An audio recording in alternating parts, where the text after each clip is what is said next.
Okay, so welcome everybody to the Wisdom of the Pathwork and Pathwork Guide. This is Pathwork Guide lecture number 192 that we're discussing this evening. Uh, and it was originally channeled on May 21st, 1971. And it's entitled Real and False Needs. So there's like 100 or 250 some lectures. So this is kind of in the middle of them. And it's an interesting, you know, lecture on sort of the real needs of childhood, right? And how we kind of get caught in those, and what the way into sort of our real adult needs are, and that kind of thing. So I'll just start reading, and he'll speak for himself. And feel free, to interrupt me if you have something to say, and I will try to also pause and open it up in different places. And so he says, "Greetings to all of you, my friends. Blessings and strength are pouring forth. If you open your hearts as well as your minds, you can receive them. I would like to begin in this lecture, which is the last in this season, by saying once again that most human beings are not yet aware of the immense spiritual potentials and powers they have. Now, what do I mean when I say spiritual potentials and powers? I mean that these powers transcend by far the human capacities considered normal in your sphere of being. These powers remain inaccessible or may even be dangerous if the human being is not purified to a certain degree, or if the consciousness is still in a state of half sleep, which is always connected with destructive attitudes such as self-will, pride, fear, greed, envy, malice, cruelty, spite, and selfishness.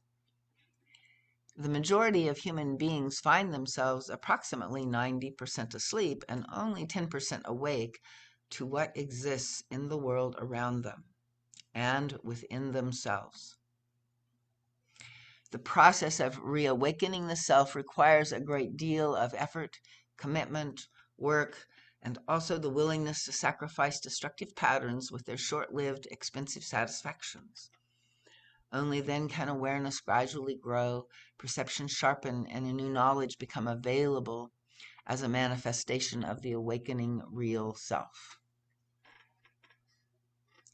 So this growing intuitive perception, this inner knowledge, first about the self, and then about the innermost being of others, and eventually also about cosmic truth and creation, extends into an experience of eternal life, the certainty of it.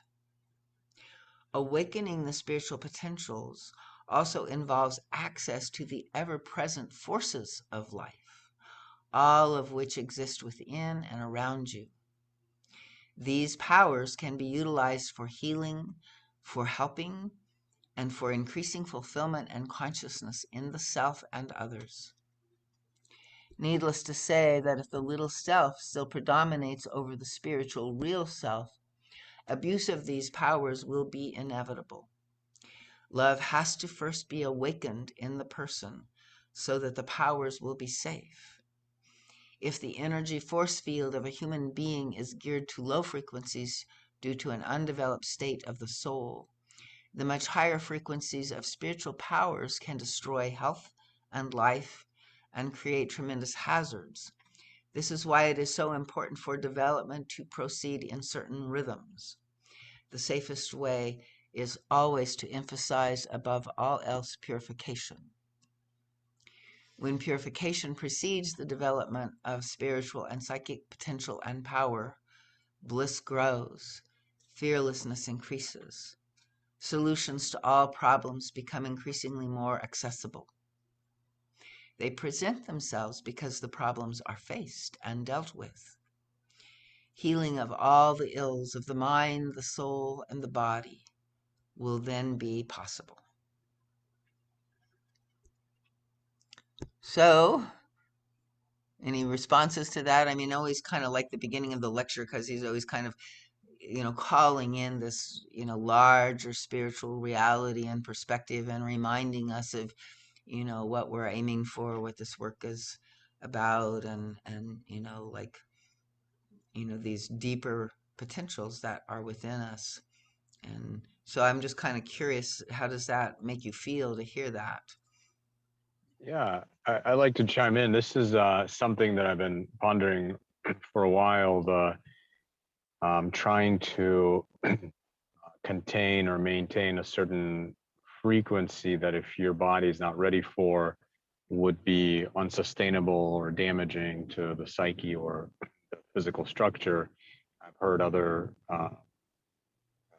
guides, leaders say something very similar, which has brought me to question like Yep, I think you're substance picking up. use. Can you Say hear me? again? Yeah, no, we lost you a minute and then I interrupted you, so try Oh, again. sorry. Which brought me to thinking about like substance use for higher spiritual attainment. I've been, Uh, contemplating because I've talked to many different people about, I know using different people use like psilocybin or LSD or those kinds of tools to kind of break through certain aspects of themselves and try to kind of continue touching these higher frequency vibrations and hoping to enhance their perspective. And I wonder to what degree, if you're not ready for that and you kind of push all of these other parts out of the way, like to what degree is that actually supportive and to what degree it's yeah, I damaging mean, because I'm with you. I don't know that, I mean, I think, like you have to be kind of ready for that work, and prepared also maybe, and in some ways, it's like it's often on a different level of our, consciousness. And so, I think ceremonial space is important and things like that, so it's like, and I've experienced people go off the deep end or not be ready for it. So, I think it's a serious thing. Um, I don't know if you're thinking of, just in general or, you personally, but, it's like, I think, it should be taken seriously and have the right support and that kind of thing for the process. Does that help? Yeah, that's kind of in line with what I was in that there's, well, I still have a, kind of a bit of a back and forth around it. But something I remember reading in the guides teachings was about, Oh, yeah, he says, like you shouldn't use these substances or they're all drugs and stuff like that. Something like that. right, something about if somebody The really needs to LSD that break was back in the through, day. is So, that what they were talking about back yeah, then? yeah, yeah, yeah, yeah. I got you. Okay. All right, that makes more sense. And Okay. and I don't know, like I think most, I mean, Eva has said other things that people don't always agree with everything, that the guide said, like, and I know it's a tough thing. I mean, people are experimenting now. We maybe down the road we'll see. It's kind of like the internet. It has some good things and it probably has some bad things too, right? It's like nothing seems to come, just all one side of things. So, but I think it is, something that many people are using in different ways for a lot of positive, research is showing a lot of positive help. It's like, uh, I think it is something that, came in the 60s as part of an awakening process that was in general, coming through. It was, to me, it was the same part of the same influx, divine influx, that came with Eva and the guide. And also, in this time, I think, the opening back up again, I do believe it is in general, a way to help us. Um, but it's also used unscrupulously. I mean, it's like even some of the traditional things, and then there's some of the problems with cultural taking over of something that's not ours too. I don't know. It's a very complex subject in many ways. So I think people just have to kind of follow their own inner guidance about it and do their research and, you know, ask for help with it.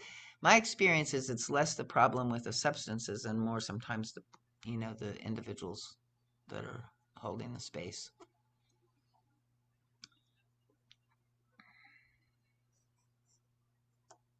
So let's see here. Yeah, so we were talking about, like this higher level of vibration and you know, how to get there. And I think the same thing. I mean, there is a way that those substances are helping with purification, I think, but they don't really go over the top of it. That was one of the confusions I think that people had was, they take you to bliss, but no, those substances take you into the darkness, right? So that you can purify. So from that standpoint, it's usually people that, are uncomfortable facing sort of that self-facing level of things, right? Or uncomfortable feeling their feelings, which is part of what, like the ceremony is much more, I think, embodied than most of our lives are lived in our heads, right? Um, the substances teach us through our cells and our DNA and our inner being, and not, from the intellect so much. And it's good to have things like the pathwork as concepts and as you know uh, things that help guide you, like an integration afterwards. I think it often is really useful. But so Just a quick, and in this, go ahead. Some other question. well, I was just gonna run in, I give you a quick Eckhart Tolle take on drugs. Basically, he says that when a person takes drugs, it usually pulls them below consciousness, below self-awareness, as opposed to, That's drugs, but we're not talking about drugs.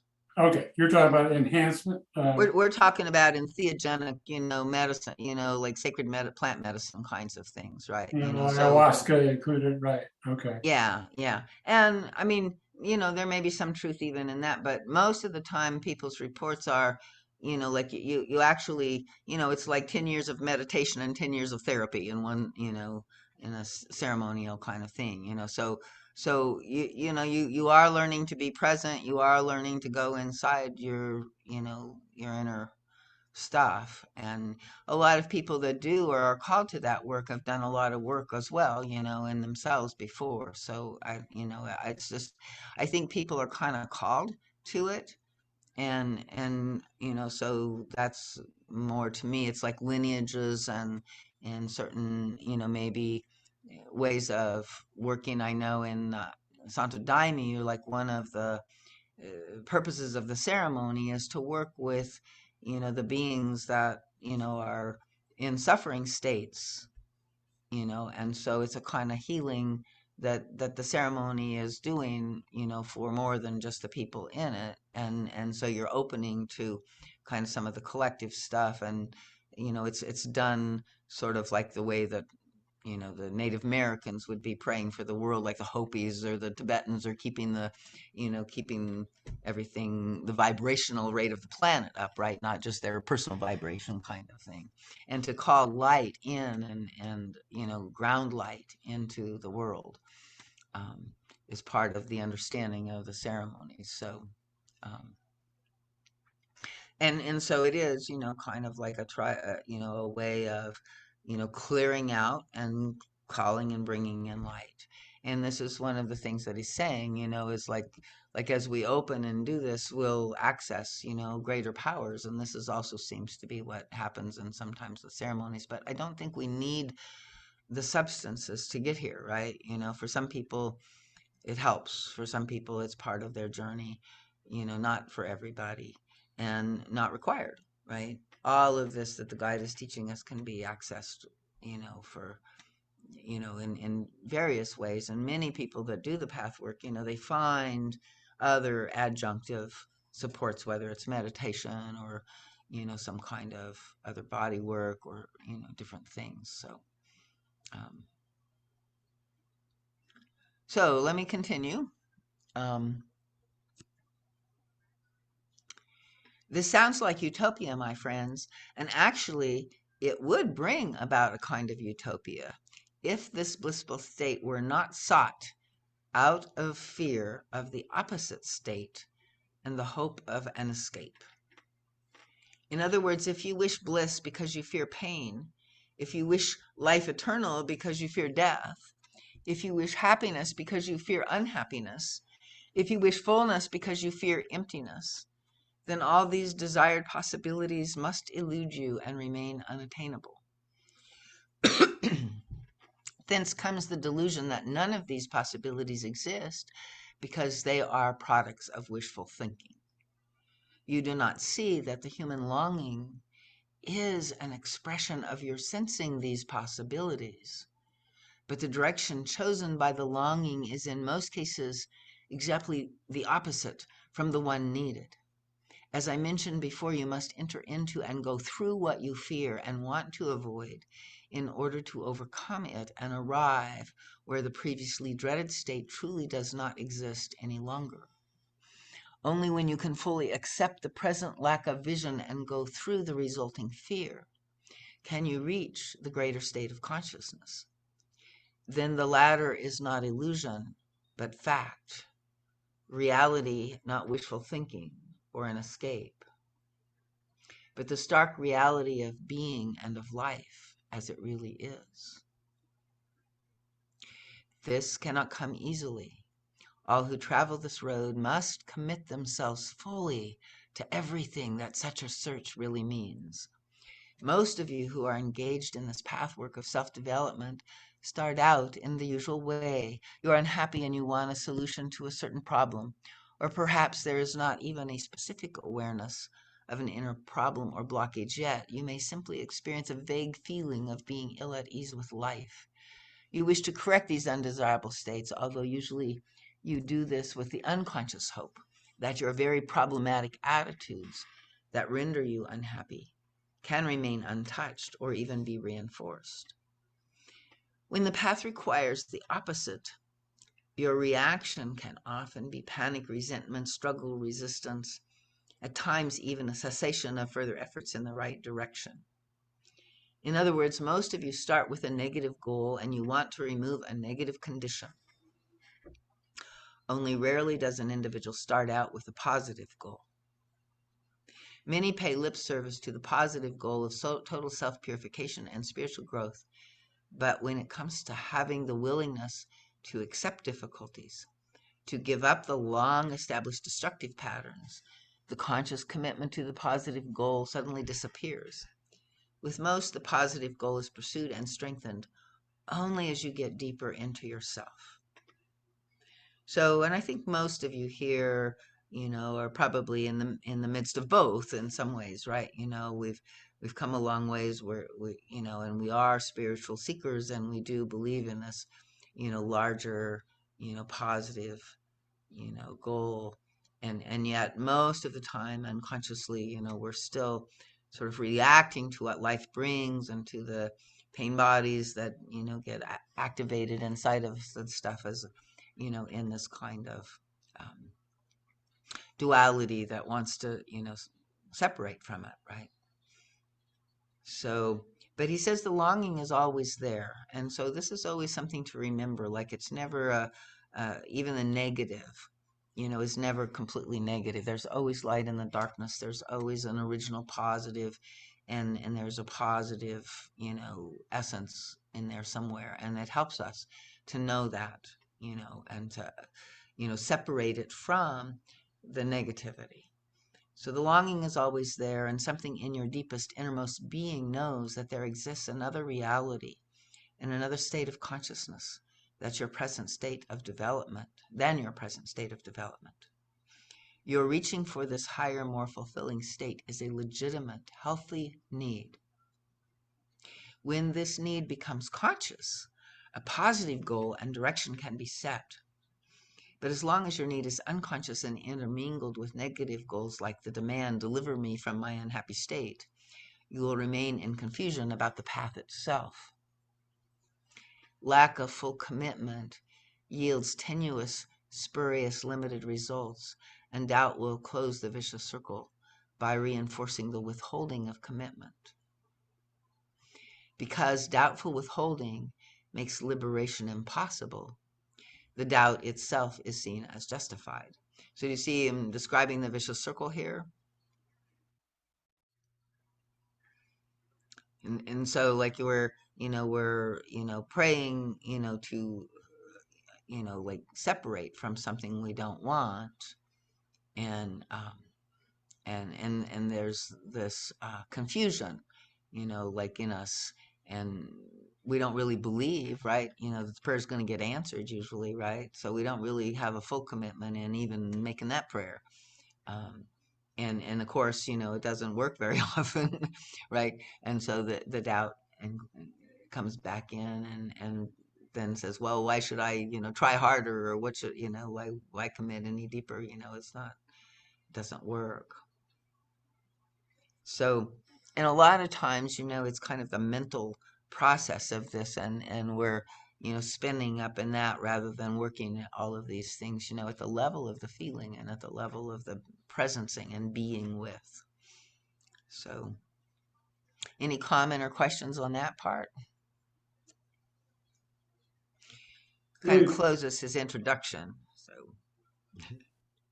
Well, the only comment I was going to throw in is I know in relationships and all my my life long, I've always held a little bit out, and I don't want to say that it's like, and I get this because whatever it is, I'm leaving out, even if I quote unquote small thing, it seems to sabotage something in the communication every time. So that's my experience.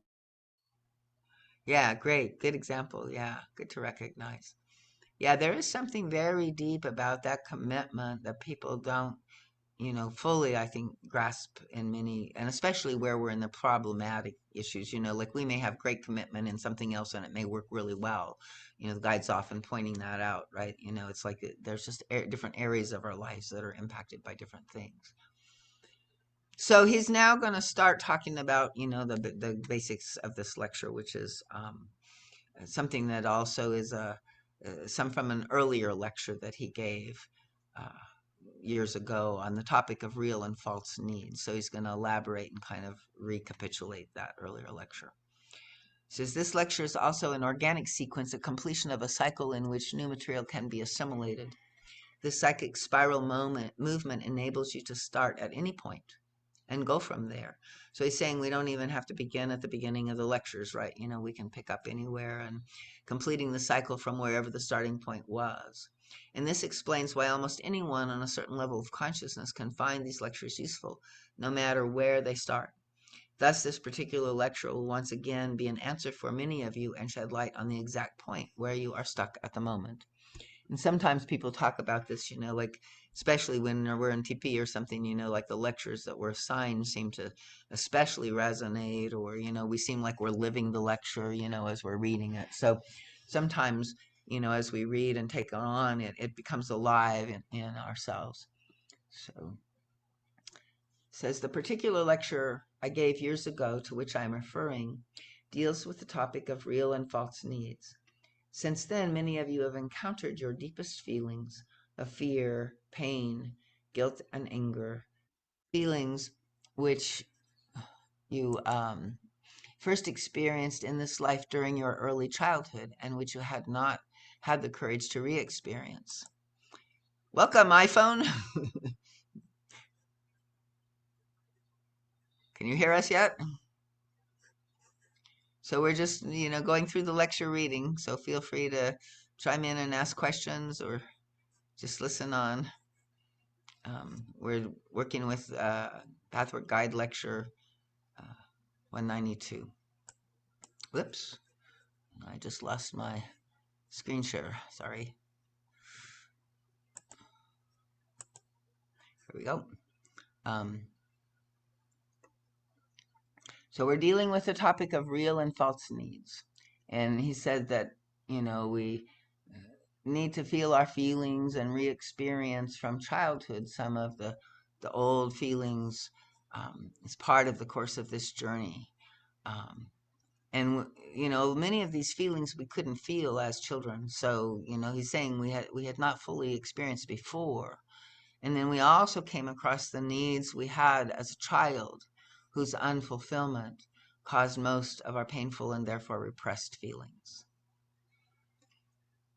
And as I said, any person not bringing his or her unconscious feeling experiences into consciousness must carry this repressed material into the next incarnation. The embedded material seeks out circumstances and people for the next incarnation that will give an opportunity to bring this dormant, unassimilated material to the fore again. Thus, a set of parents or a certain environment will seem to be responsible for painful experience in childhood. But actually, it's the undeveloped state of the parents that functions as a means to bring out the images which would otherwise remain dormant and hidden in our unconsciousness, right? Blocking the capacity to, purify them, because if we don't know they're there, if they're denied, repressed, unknown, then we cannot, work with them, see them, heal them. So of What a course, world shift, by the way. Like that, somebody saying something? yeah, what a world shift. I mean, it just to consider that versus I was a victim of my angry father or my cold mother, that is such a beautiful way of considering it, even if it's totally like made up. Like that is such a beautiful thing to see that these things were pulled out and then you incarnated because these people were very close to what you needed to pull these things out, and it's almost like this magnetism to these problematic areas. I think that's just wonderful. Yeah, no, I agree, Jacob. Yeah, I mean, and it's what I call the life-giving story of the pathwork, right? Because we have these ego explanations for these things that happen to us and these terrible calamities, and it's not very life-giving. It's like something's wrong with me, something's wrong with them, something's wrong with the world, and yet here, he's saying like, no, this is all a part of your mission. It's all part of how why you incarnated, and it's all in divine perfection in ways that we just have not been able to understand and truly see. And I also love the fact that you're saying, even if it's not true, because I think it's also, I mean, it's natural to be a little skeptical anyway. There's nothing wrong with it. And, ultimately, we don't know. Like everything is a story, right? And even some of the wisest spiritual teachings are saying that ultimate reality is beyond story completely, right? So this is why I like to think of it, not as ultimate reality, but as a preferred story, because everything that is a story that we can talk about our life, isn't just the direct experience of it when we conceptualize it, when we put it into a story.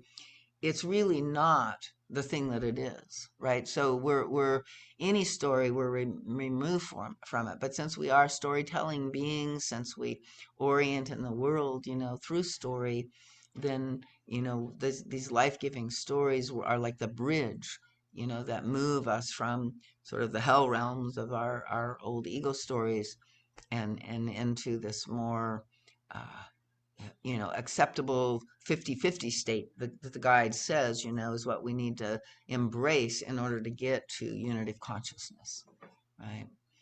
And so, yeah. And this is also, about fully embracing self-responsibility in a way that doesn't mean it's your fault or you're to blame, you know? Like you're responsible for your experiences in many different ways, and one of them was, like you chose in this beautiful light of who you are to incarnate with this embedded material that needed healing, and you brought it in, like to help yourself, to help the world, and to help heal the suffering energy state, right? And so what a beautiful, you know selfless gift that you give coming in some part of you, and then we get lost in it, and we get identified with the something's wrong with me, and we don't realize that we're here doing this beautiful work.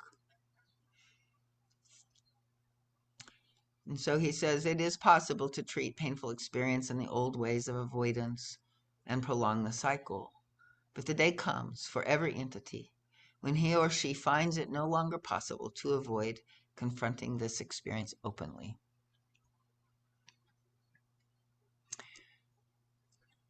You can follow this chain of events even within the present lifespan.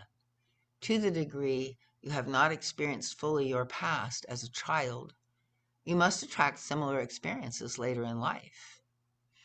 If you have avoided your childhood and are unaware of what truly went on in you, you tend to not recognize what you feel and experience now as you repeat the experience. So, part of this is like, if we grew up in an abusive situation, we don't recognize abuse, right? Necessarily. So, uh, and it's kind of like we couldn't feel it, we couldn't face it back then because it would have been too much to bear, so we found these defenses, we found these ways to cope, and we stored the real feelings deep inside of us. And so this is what the guide is saying, like, that we're afraid of, we've got, hidden and blocked inside, and the freedom that we're seeking and the fullness and the upliftment that we're seeking, because these are all kind of like ballast, like little rocks in our pocket, right? That weight us down, that we need to go in and feel and, let this energy that's trapped inside these pockets move again.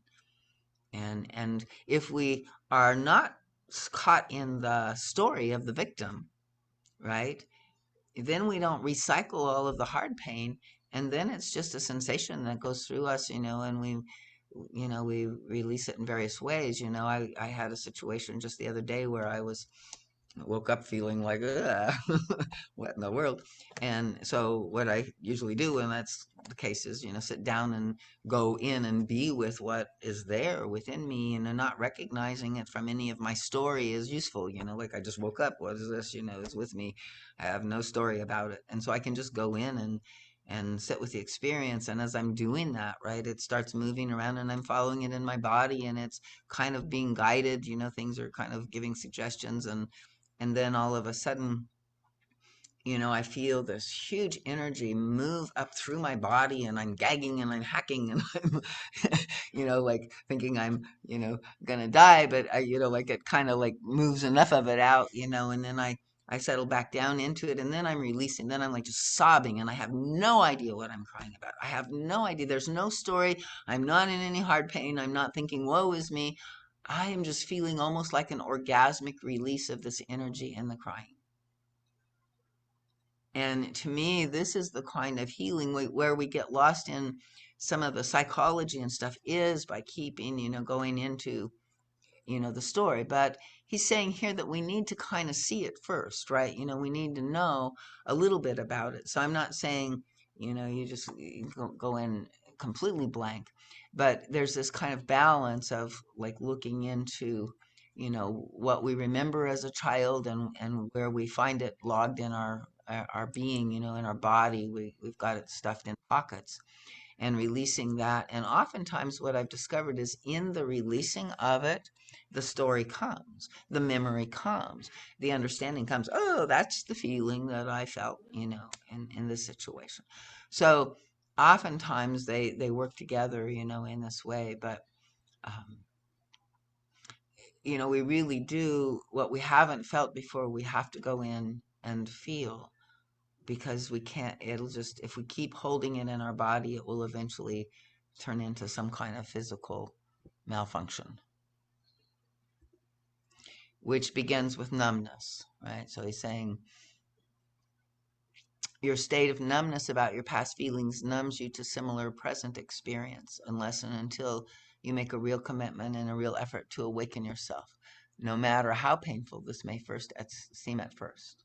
Welcome, Jasmine. Hi, Darlene. Hi, everyone. So we're just kind of reading through. So we're on real and false needs, and so he's talking about we need to, recognize the soul journey that we're having, and be willing to feel these feelings that, we couldn't feel as children when we were overwhelmed and we didn't understand, and, we were just trying to survive. So he says you can only be alert to and have full knowledge of what happens to you now when the similar experiences of the past are out in the open and fully dealt with.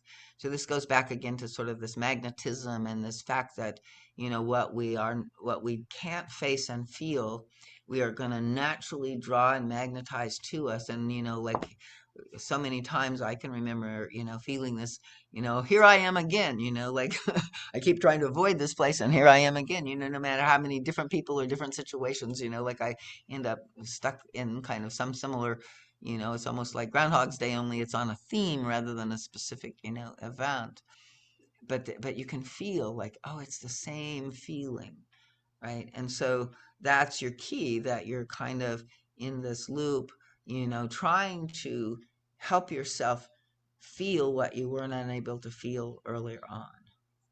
So if you have patterns that feel repetitive, that's a good sign to kind of go in and seek the feeling out in that, and use the events that happen in the present to actually go deep and connect with those feelings, because that's what they're doing, is re-triggering all that old material. And so if we can recognize that and not get lost in what we think is the current problem and try to fix it, but instead feel it through, then we'll come to a new understanding and a deeper place of healing. He says, then not only will the residual soul matter of this life be cleared up, but also simultaneously the legacy of previous existences. So, because he was saying before, like that these things that we're experiencing are unassimilated, past experience from other lifetimes, right? And then we choose situations to get incarnated back into for that very purpose of reactivating those. So once we start feeling it, we're feeling it for this lifetime and maybe all our lifetimes, who knows. Now, in this phase on your path where you experience more and more of this residual matter, you encounter the fact that the most painful element is the unfulfillment of your legitimate needs as a child. As I discussed in the earlier lecture, the negation of your real needs creates your false needs. So what are real needs and what are false needs? In the first place, whatever is real at one period of a person's life may be utterly false and unreal at a later period. What is a real need for a child is not at all a real need for an adult. When the growing person denies the pain of an unfulfilled real need, this does not disappear. On the contrary, the denial of the pain of its unfulfillment perpetuates the need and projects it into a later time and onto other people, so that it becomes a false need. Let us take a specific example. A child needs to be taken care of, needs solely to receive care, nursing, good feelings, attention, and appreciation of its own uniqueness. If these needs are not fulfilled, the child must suffer. So, and there's, some handouts I remember seeing one time. This was reminding me of that, were like statements that you can read to yourself or read to a partner in a dyad situation or something, that actually, is expressing the truth and the, offering the needs or affirming those needs, right? So see if any of those relate, like, did you have an unmet need? Did you not receive care? Did you not receive attention and appreciation of your own uniqueness? Did you not receive the bonding of the nursing and the connection with the mother that, we need so much when we're newly incarnated on the planet? So just notice, inside of you, and maybe even notice in your present day the needs that you feel unfulfilled or unfelt, or realized for yourself, and see, do they connect back to any of these needs? Like your present day unrequited longings and sufferings, do they seem familiar somehow or similar? now he says, if the suffering is accepted and worked through on the conscious level, the person does not remain crippled, in spite of what many would want to believe. And this goes back to Jacob's point of, like blaming the parents and feeling. I mean, that blame comes from the place where we believe that we're, helplessly stuck there and we can't, like now we're wounded and can't, it's all their fault and nothing can be done.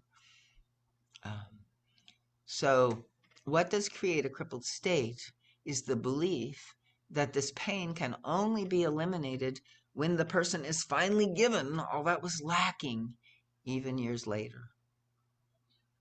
This can never happen, of course, for even if it were possible for an adult to finally obtain substitute parents, ideal and perfect according to the notions of the deprived child, for the adult, all this giving coming from outside the self would never bring real fulfillment. So do you feel that? Do you get that? Like at some level we want others to give to us, but if we really could receive it, which we really can't, which is another issue, but if we could, then we would start feeling infantilized in some way, right? We wouldn't feel our strength and our fullness, right? So But it's done on a subconscious level in the compulsion to recreate and heal old wounds with a substitute, by picking someone who's similar to the person who wounded you, the parent who wounded you, and subconsciously believing that if you have a different experience with that person, you'll be healed. Exactly. Yeah. So we unconsciously, again, draw to us, somebody who will, trigger that dynamic.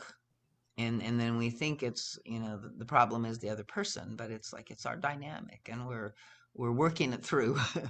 and we could probably, save a lot of relationships if we kind of understood that sometimes. So the fulfillment so painfully longed for can be attained only when you, as an adult, proceed to search within yourself for all that you must still look for outside of yourself.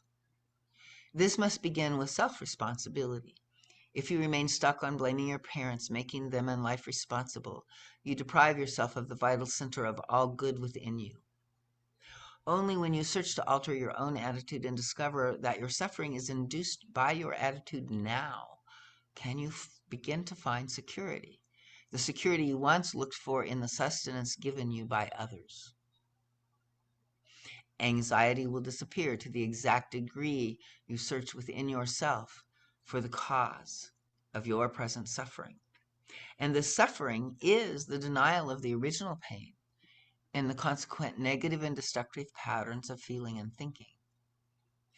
When people begin to assume true self-responsibility, they will gradually also cease to wait for the good feelings to come from outside. They will not be dependent on being praised and loved because they will be able to give themselves the self-esteem they could not feel when remaining demanding, resentful children. This is yet another step toward being centered within the real self rather than hanging on to another. This in turn increases the ability to have a strong flow of good, warm feelings and nourishes the desire to share them rather than spitefully withhold them.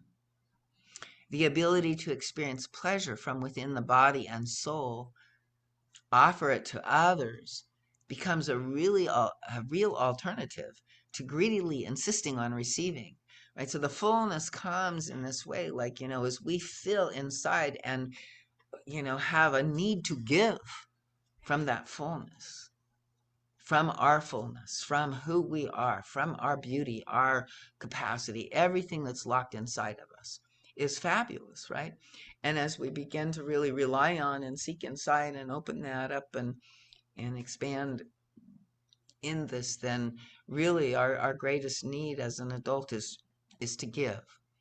And we also want to receive, but the receiving kind of naturally follows, and it's where I think he has another lecture on giving and receiving as one and the same energy current, right? So the giving and the receiving become the same, and by giving one is receiving, and by receiving one is giving. And this is the unitive level of that experience. All these increased abilities will fill the emptiness created by the child's unfulfilled need. The more the pain of the unfulfilled legitimate need remains unfelt or only half experienced, the more false needs will fill the personality, which then is bound to make demands on others. When these demands are not being fulfilled, the resentments and often the venom which cases are being built against life and others increases one's sense of deprivation, right? We talk ourselves into how terrible and awful it is, so that a continuous vicious circle seems to entrap the person in a state of hopelessness. Since all this is subtle and concealed, it requires specific attention in self-observation and self-honesty to see this process at work. Only when you are capable of admitting your irrational demands and feel that, like, demand is, like, this is how we know we're in a false need, right? Like, because real needs, like, what we need to do is we need to honor them, and we can even ask for them, but we can stand it if the other person can't give them to us, right? They're not in the mood or whatever, and we can accept that and surrender to that and give to ourselves, or find somebody else we can get from, and take care of that need in our own way. And so in that place of fulfillment, right?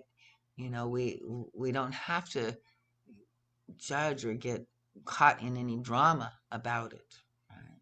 No tug of war, right? A lot of relationships are like a tug of war between couples, like, trying to be right or trying to get the need that they didn't get.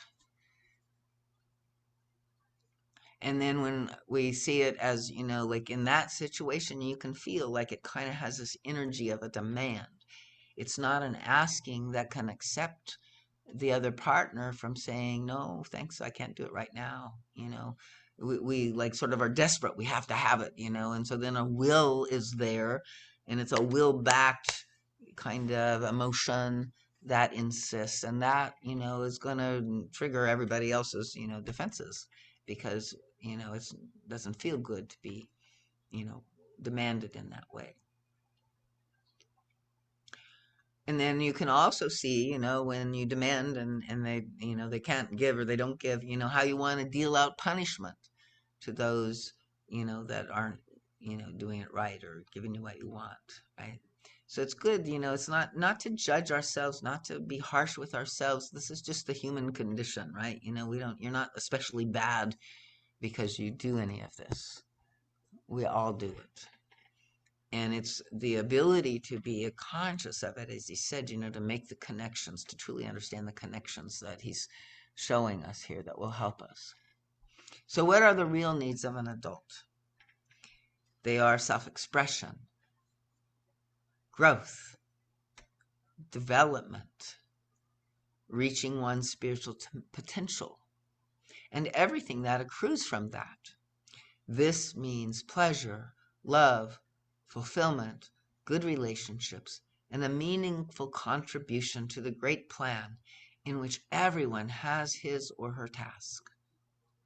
When a certain amount of growth has taken place, this task begins to be felt and inwardly experienced until it becomes a reality. It is a real need to perceive one's inner growth. The lack of it brings unhappiness.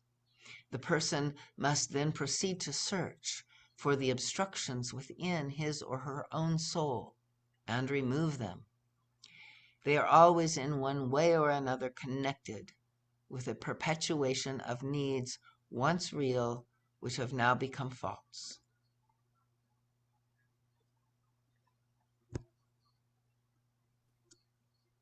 Can I jump in? Yeah.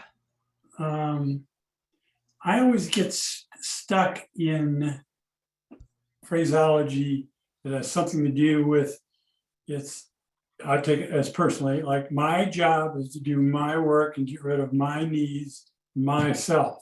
I noticed how you said get rid of your needs yourself. Right, like work through them by myself. At least that's how I So always interpret a lot of it. try a different, like that's not going to work. I can tell you that. You know, Well, can I anything that we're agree. trying to get rid of or separate from, you know, everything is integrating. Everything is, you know, unifying. So, like, can you imagine not getting rid of your needs, but being present and allowing your needs to be there and you know, seeing how you can help fulfill them, right? You know, it's like not denying them. If your child has what's a child need that you feel like, you know, that you would have to get rid of rather than fulfill yourself? Well, I hear that, you know, and I also get that, but there's a part of me that when I read this, I reinterpret it into get rid of. In other words, I got to go through the things, and then my infantile needs will somehow disappear. So Yeah, it's just that's the ego's translation, kind of, you know, because the ego basically wants to get out of pain, right, and get rid of anything that's causing pain. right. So like, it's an understandable confusion, but like, what would help you remember and kind of implant this other understanding? Would that, you know, do like we want to kind of engrave in your heart? It's not getting rid of, it's learning to love your inner child. Like your inner child didn't get seen, didn't get appreciated, right? You know, didn't get acknowledged somehow, right? So how can you do that for yourself? And why wouldn't you? Yeah, I hear you. At the moment, I mean, usually I can get it, but right now it's like the other side is rearing its head. Okay, so good. Okay, so that's great. Don't back down. You know, it's like, so it's because that's a part of, like, it's a dialogue. You know, and we don't want it to back down. We don't want to suppress it. We want to unravel it. We want to help it. We want to know truth, and we want to transform it into the truth, right? Yeah, yeah. No, yeah, I get it now. I'm hearing what you're saying. I just get caught in So my let be this voice, and this voice feels like its experience is what we're saying is it, you know, like, you know, it's responsible for taking care of itself, and if that's the case, you know, it wants to get rid of these bad feelings, something like that. right, right. I got it. Yeah, and and hold it and that way. Yeah, yeah. yeah, and so we can embrace that self too. You know, we can say, oh, I see you, you know, and what do you feel? You feel, you know, empty, or somehow this won't, you know, this isn't good enough, or you want something else from someone else, or something like that. What does it? Right, right, right, right. So Yeah, so I got it. Yeah, okay. Yeah, it gets very frustrated at times, like impatient, and I gotta have it now. And yeah, all that. okay, and so feel that in your body. What does Mhm. that frustration, impatience, and now demand? How does that energetically feel? Where does it come from in your body? Can you find it? Well, yeah, it's definitely solar plexus. You know, they're Okay. pretty so. Yeah, And so yeah, that's when we talk about then feeling the feelings, that's what it means. Go feel the energy in your solar plexus, and, you know, like let it express, you know, like I want, you know, and but be present to it, you know, like in this inner, so and keep following it, like into, so if this you know, it's pressing, it's demanding, you know, so see where it leads. Be curious, explore the fullness of this energy inside of you. yeah. No, yeah. Thanks. I think it's coming up because I'm working a bit more, and my perfectionism is coming out, which means I'm beating myself up more Uh-huh. frequently for not doing it right. You know, so Which is yeah, always, yeah, you know, and this is kind of like our Achilles heel, right? Because, you know, like this is like the three pillars of the pathwork are, you know, self-awareness, right? Self responsibility, and self-acceptance. And those three go together. You can't, if you try to just do one or the other, it doesn't work very well. Because, like we can't have self-awareness if we don't have self-acceptance and self-responsibility. And so when we do have self-awareness without those two being really clear there, what we will do is we'll tend to bend it back against ourselves. So we'll see the awareness and then we'll make a judgment about ourselves from it. So that's why when we have self-awareness, we need to invoke, the presence of the self-acceptance and understand, and also maybe we want to blame somebody else. So that might be the self-responsibility. Or, like a lot of times we use self-responsibility as a club too. And it's not meant to be, self-responsibility is not that we should, control it, or, we're supposed to control it, or we're to blame for it. It does not mean that. And that's a common misconception that we have about self-responsibility.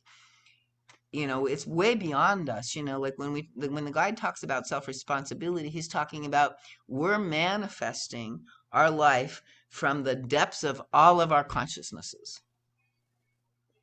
right? And so we can't be to blame, or we can't be in control. We can just own it. Okay, so I'm like, this is an interesting projection that I'm creating here now. I wonder what that means, right? Or wonder what I can do with that, or how can I learn, and go into it.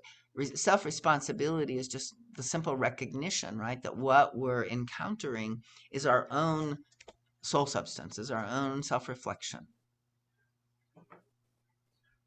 And it's not meant to shame us. It's meant to liberate us. You have to see it, observe it, and not go into the right, wrong, good, bad, right? Yeah. And that's the other thing, so when we're talking about, like these needs of the child, right, my guess is you probably had critical parents as well, right? So that your child interjects the critical, from them, so one of the real needs of your child, right, was to not be criticized, but to be unconditionally held, loved, accepted, right? And can you feel the pain of not having that in you now? Yeah, some of it, yes. And then can you, like sort of hold that pain yourself with compassion, say, I see you, yes, this was, this was very painful that we did not get seen, but I'm seeing you now, or something like that. I'm here now, and I'm not going to judge you. I'm going to try to, learn a deeper level of real acceptance, right? Maybe, we need to wake up a part of you that already accepts yourself, and it's only this, little ego part that doesn't accept you. Do you see, Yeah. that And back, possibility? So yeah, maybe there's a greater part of you that you're not aware of that is fully accepting of you even now. See if you can speak for that a little yeah, bit. no, thanks. It's a good reminder. You're bringing me full circle here. So yeah, I was getting caught lately on the Yeah, old, we do. I do it myself. That is the Achilles heel. That is the trip wire for all of us. Is that self-reflective critic? We see something and then we think and then we start, feeling like something's wrong with ourselves and judging. yeah. So somehow we have to learn to see ourselves through eyes of compassion and love and acceptance, right? So I don't know, maybe soften your eyes right now, like, physically, even as you're just looking at the screen or whatever, see if you can connect, softening your eyes and connect your heart a little, and just see yourself in your imperfection, be humble, and see also the part of you that seeks, that tries, that does your best, that wants, life and goodness for yourself, but also for others. Yeah. That's, Yeah. you know, It's, that's who it's amazing how how that whole program is so strong yet. It's, it is. Yeah, I agree. It's amazing how strong it is. so yeah, thanks. I could take a new tact here. So yeah, a new tact into the old tact. I was getting it for a Right. while and then getting busy again, and all of a sudden it goes to hell. So okay, Exactly. thanks. I'll let go here. Okay. So yeah. Um, so let's see. I think I read that part. So the perpetuation of false needs creates any number of destructive conditions within the soul of a person. So remember, like the unfulfilled, real needs of the child then become false needs of the adult. And since these needs can never be fulfilled, continuous frustration and emptiness wipe out hope, blacken vision, induce resentment, hate, blame, and often spite. A venomous passive resistance and self-punishment are also used to punish others who appear to cause the negative state. So that's another thing. Sometimes we're punishing ourselves to punish others, right? We get a little twisted. The worse these inner traits are, the greater the guilt and the self-evasion, which makes it impossible to get down to the roots of the problem, change direction, and focus. Only when resistance to recognizing the false needs is vigorously overcome can all this be reversed. So how can you recognize a false need? Do you know?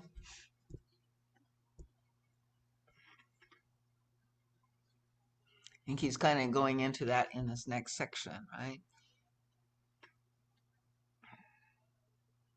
So he says, real needs never require others to comply and give it to you.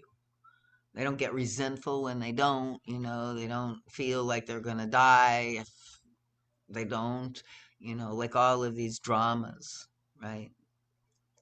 So the real needs are real, and sometimes they can, we can feel them strongly, but it's like only to the little self does that appear sort of that we have to have it or we're going to die, and we have to get it from the person that's outside of us. I'm sorry, Darlene, when the God is saying little self, are they referring to our inner child?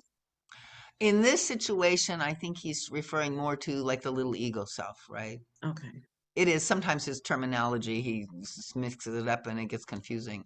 But I think in this context, um, he's talking about so the inner child, right, which was innocent and wounded, then kind of like tries to deal with that situation by creating a false self, right? And so part of it is sort of the beginning of the ego structure. So maybe, for instance, the little self decides that, and it can be very subtle, right? Like it might be somebody saying,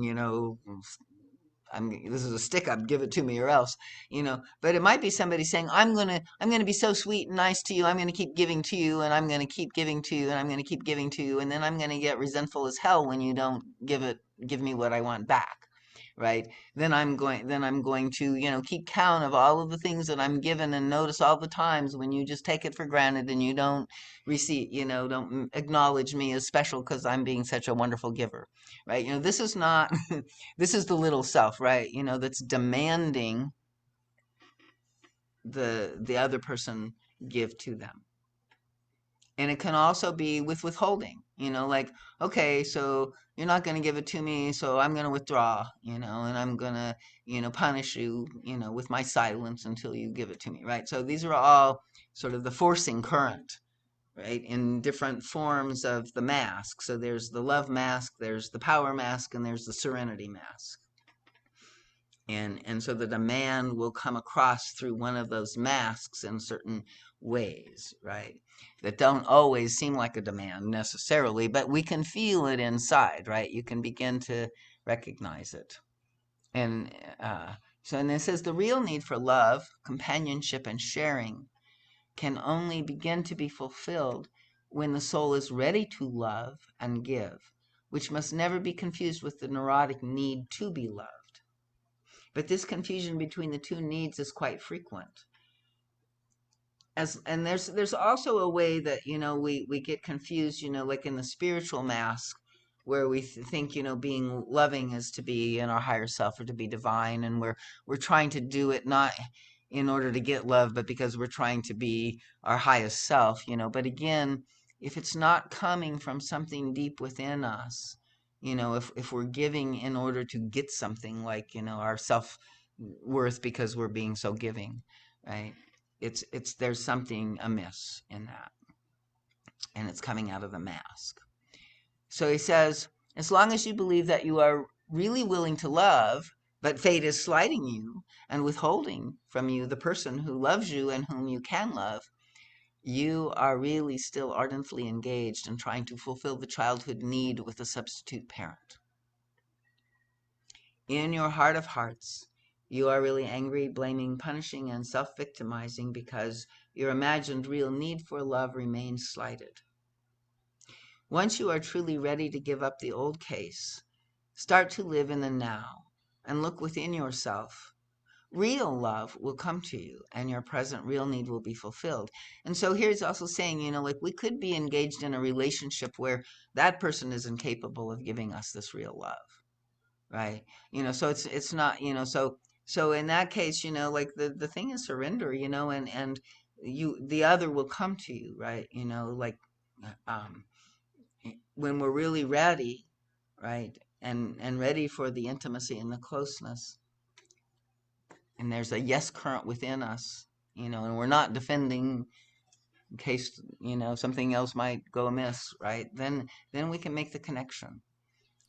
You know So what, legit, Darlene? go ahead. On a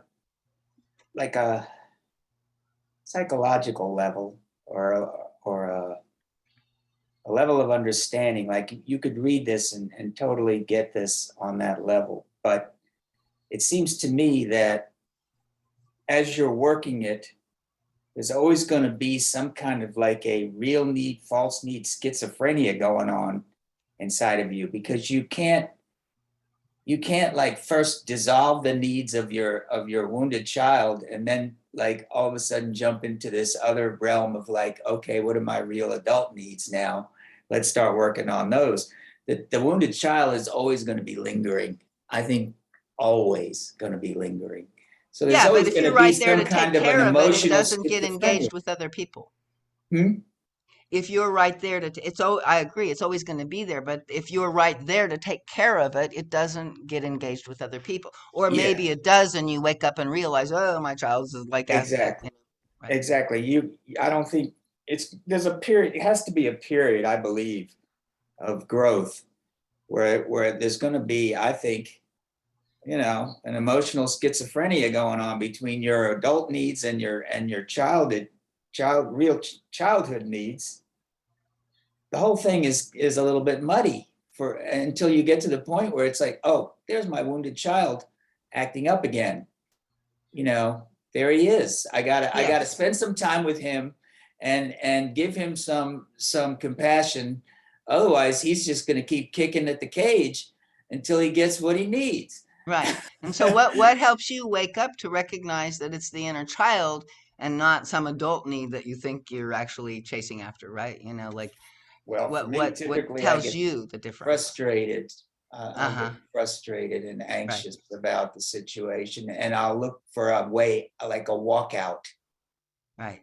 I'll be So like, the defense, the demand, and the defense, yeah. I need to escape and go back to my sanctuary where I don't have to deal with this for a while until everything settles down.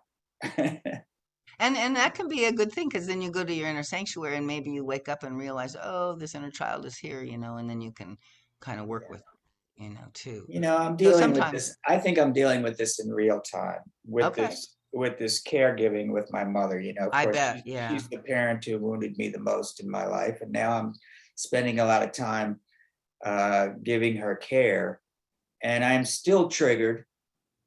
Every time I get around her, my inner child is triggered, and it's like I'm constantly getting reminded of this, and I'm constantly having to say to myself, you know what, let's just try to keep calm here, and it's not Have you like ever worked with it, Frank? Because see, my theory is that, like it keeps coming up because it's still not felt fully. And you don't have to identify with it or, like there's the hard pain maybe that's the first part that's still the demand. But underneath that hard pain is the original soft pain that the child never felt that is coming up for you to feel now. So rather than trying to push it away, see if you can go to your meditation spot and call God or call the light and go hold that pain and be with I it. thought I did that work back in TP. You just told me that it's an ongoing thing, right? So that's why I'm saying the wounded child never leaves. The way I look at it is that we have a great well of that unfelt feeling. And as many times as you've touched into the feeling, you've released like a wave of it from an ocean.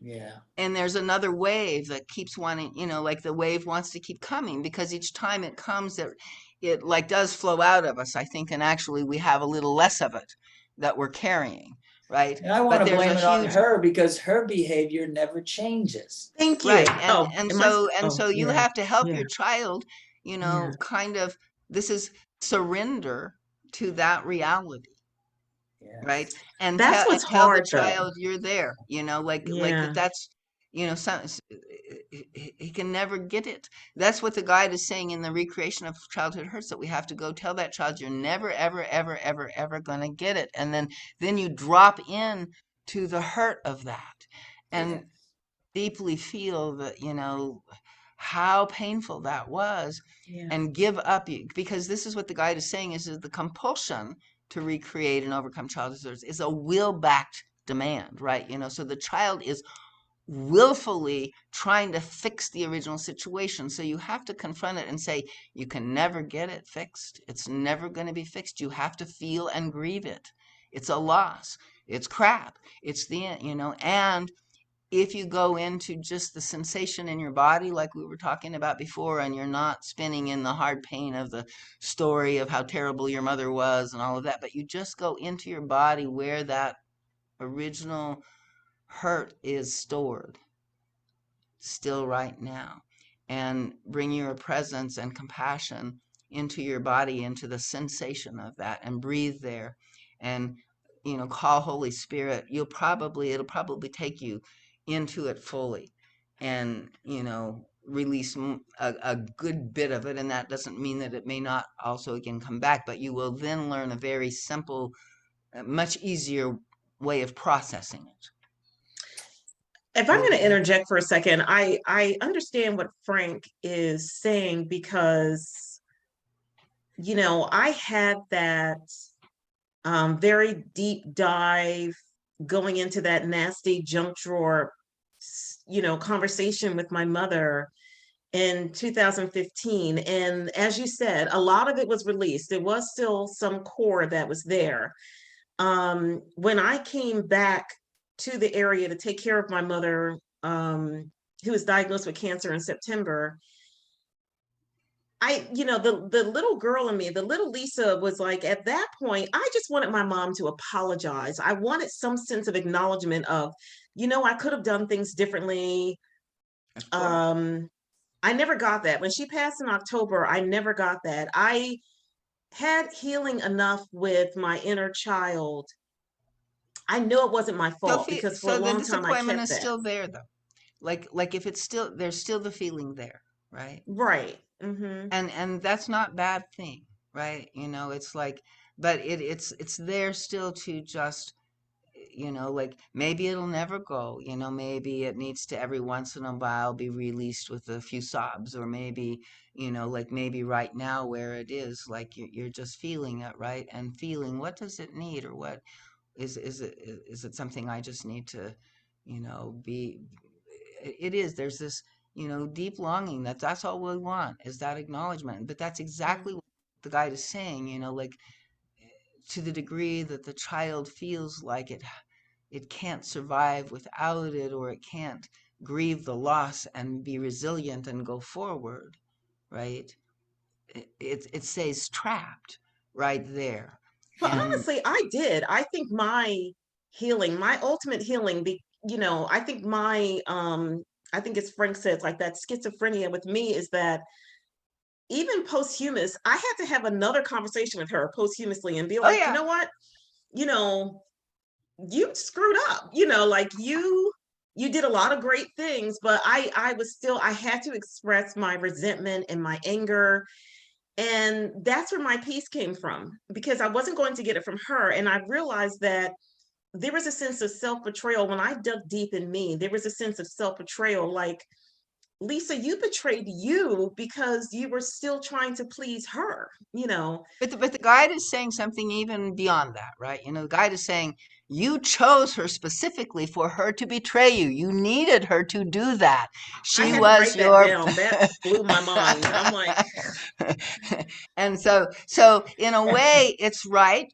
Sometimes we need to say the frustration and the anger and there's a whole process in psychosynthesis that deals with a process of I didn't like what you did. You were this way and I didn't like it, and it hurt. And speaking truth, and like facing them either personally or in spirit, or bringing their yeah. self in a chair in front of you Mm. while you go through the litany of the anger or whatever. But it's the purpose of doing that, one is to move it through you, but also if you get to all the way to the bottom of that, you will hit the original pain. Right. And that Mhm. is what it's not what is the anger and the resentment won't release you. It is feeling the child's hurt and holding it in this moment now for yourself, and recognizing that it was, even though it was exactly what your soul chose for you to go through, it hurt like hell. Yeah. And you can honor that, and you can Mhm. respect that, and you can have compassion for that, and you can have great understanding of yourself in that. And that's what we need for ourselves.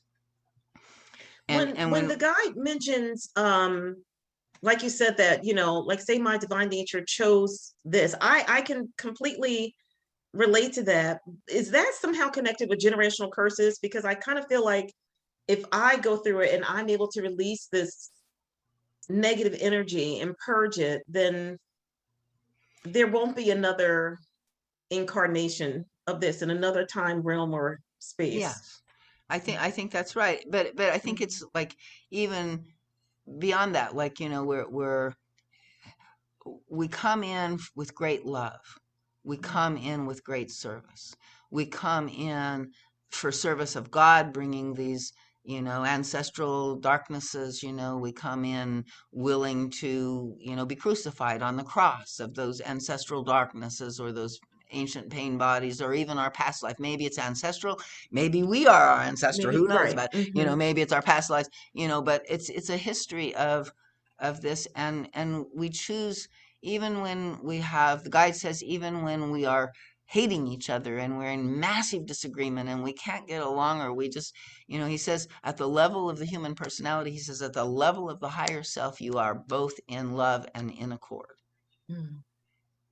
So, like your mother was incapable as her human self of meeting you where you needed to be met, but in her divine self, she bore you out of that true love. And she chose to undergo the struggle of raising you and the dynamic between you and all of that also, which wounded her as well, or, in her experience, she went through stuff, right? And she, she learned from that. And so she chose to take this on, and hopefully in, the other side, she's doing a life review and, understanding all of this much more deeply and seeing all of it without, you know, blame or guilt, and that you will also be able to, like face that in that way, right? It really is this, It's all love, you know. Thank you. Mhm. And that doesn't mean that it's not okay to say, you know, like, that hurt and it pissed me off, and and I'm never going to let anybody do that shit to me again, right? You know, so these are all, you know, parts of our finding of ourself and our truth. So he says, forgot where I left off, but let's just start here. Legitimate needs can be fulfilled only to the degree you experience your original feelings and your residual feelings of the past. This means that you discover and give up the false needs that have accrued from denying the pain of the original unfulfillment. So he's saying, you know, when we don't face and feel the pain of the original fulfillment, what we're trying to do is we're trying to, you know, like, deny it long enough to correct this. You know, it's like it's kind of like we can't stand to face that pain. And so we think, okay, if only I get it right the next time, I won't have to, right? If only I keep trying and maybe I'll figure it out and I'll get it right. And then I won't have to, you know, face this pain anymore. Or, you know, it'll somehow magically disappear because I've now succeeded, right? But he's saying that, you know, that denial of the pain of the original unfulfillment is what creates the false needs. So let yourself go into the child state and allow the irrational, destructive reactions of the child in you to express themselves. And when you truly own up to this part of you, you already create a new inner climate. You know, and I know, like, sometimes we don't see them as irrational and destructive. So he's not saying necessarily like the irrational and destructive parts are the case, right? You know, we have our case against them, and you know, you know, they did this and it hurt, right? And so, but there's a deeper level if we allow ourselves to go into it, which really is the place where we're hurt, we want to hurt back. And so there's the mask level of the case, but then this is the lower self, right? That lives in us, you know. And so he's saying, you know, we want to even go into like the place of the pain where we, you know, like we want to hurt back, and we want them, you know, to feel what we felt. And when we can express that and really express it directly, like, you know, I want to hurt you. I want to smash you, destroy you, make you feel like, you know, like if we can really say that and feel that intention directly in us, feel that lower self intention and negativity, it will transform itself because it's not who we are. But because we hide that from us and rationalize it with all of the excuses about what they did to us, then we never kind of get to that level where we can choose the original love that was always there. And we, you know, kind of keep that hidden from ourselves, right? So, you know, it's good to go into the anger and the pain, but not just the rational case of it all. Go into the emotional negativity that wants to destroy or hurt back or, you know, cause pain yourself. And when you find that, that will transform. It says this is not easy to do at first. Cherished self-images and pretenses prevent almost everyone from doing this with ease. The destructive, demanding, punishing, and spiteful child usually manifests in a very obscure way, which can easily be hidden, rationalized, denied, or explained away, and the emphasis shifted to factors outside yourself. If you give voice to this irrational side, you will find that it invariably says, I need to be always loved and approved of by everyone, and if I'm not, it is a catastrophe. The self then talks itself into believing this as a means to force others to comply. The overreaction of the self then becomes so painful that the non-fulfillment of these insatiable demands for total unconditional gratification of self-will and pride seems indeed a catastrophic fact of life. So this is kind of hard to see from some different places, and there's lots going on in here, you know, that's not totally this negativity, but it's very powerful to see this level of it. This is talking about here where it's the lower self-intention and the lower self-pleasure. And this is kind of what keeps us stuck in some of this stuff. And we don't even recognize, we think it's justified. We think, we don't see, that we're kind of, making the case that, the monster, is going to destroy us if we don't destroy them back, or if we don't make them wrong, or, prove to them who we are, or whatever it is. The self then talks itself into believing this. Okay, I read that. This is a means to force others to comply. The overreaction of the self then becomes so painful, right? Can you feel that? Like, we I felt this many times. I don't know. I've got an emotional will, like element to me that's very strong. So it's familiar to me, and some people it's more hidden, right? But for me, it's very obvious. And so, like I can, get an answer that I don't want to hear. I can be in a situation that I don't like, and, immediately I'll have a reaction, and then I'll start rationalizing the reaction, and I'll, give a great reason for, how this was totally unacceptable and has to change, or, is, too painful or whatever. And as I'm telling this, I'm deepening my trance into the story. I'm deepening my belief that this is the reality, right? And this horrible thing is happening to me that I have to defend against and fight with all of my will and my feelings. And so, then, like I try to use the emotion-backed demand and the drama of it to kind of get people to do my way, right? Back them down, get them to listen to me, get them to see my side, whatever. And of course, if they don't, right, it just escalates. And then I feel like, it's the end of the world, right? So no matter how mature you may be in many respects of your being, look for these hidden reactions in you whenever you feel consistently anxious and uncomfortable as unwelcome conditions arise in your environment. So, and again, certain things trigger me into this, other things might trigger you. But see, do people recognize some of this in themselves? Or is it totally foreign?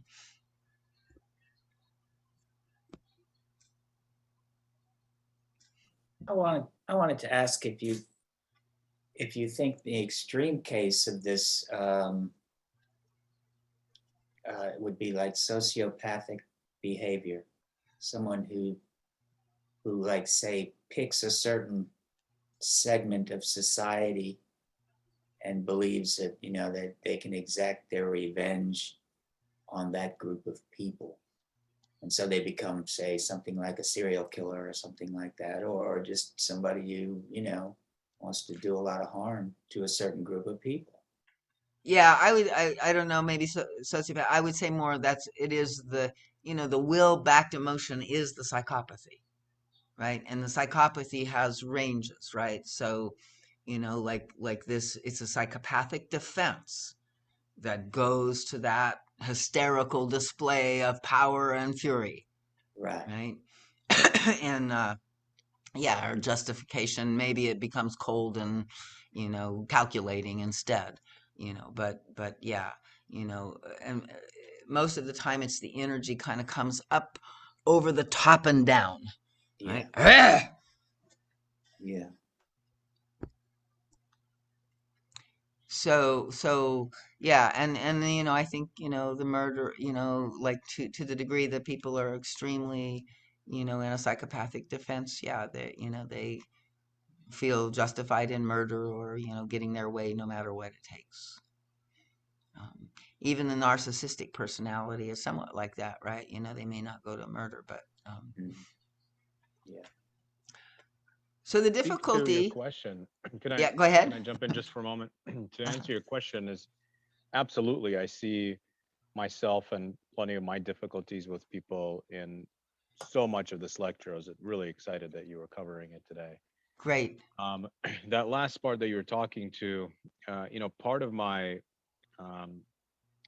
realization is that my psyche, and I've noticed other people's psyches, will grab onto something that may be taught in the um, in society, or just like more of a fad, like fight for your freedom, or you deserve it, or you were hurt, and it's not Right. for you to for You people have to hear good your voice. Or boundaries, right? You got to yeah, put up a exactly, boundary. boundaries. Yeah, thank you, that's a good word, right? And so and how quickly that can be utilized from this pained place as a Exactly. demand, or as a forcing, or as a manipulative kind of misunderstanding, really, from this state of mind, where it feels like it needs to fight against something, but it doesn't see the deeper self-responsibility, and how it doesn't have to do as much with the now as to do so much with the past. Right. Right. Yeah. It's like whenever we're, again, it goes back to the control issue, right? Whenever we're trying to control ourselves or another person, we're in this kind of difficulty of and we try to kind of hide it or rationalize it or whatever, or justify it. But the guide is saying basically that, the difference between God and Satan, and God's ways and Satan's ways, boils down to free will. And so, if we're trying to control somebody with our emotions, our demands, or whatever, then we're not granting them free will. If we're trying to control ourselves with our judgments or our self, you know, contempt or whatever, it's like we're still trying to control ourselves, and it can never lead to the result that we're wanting.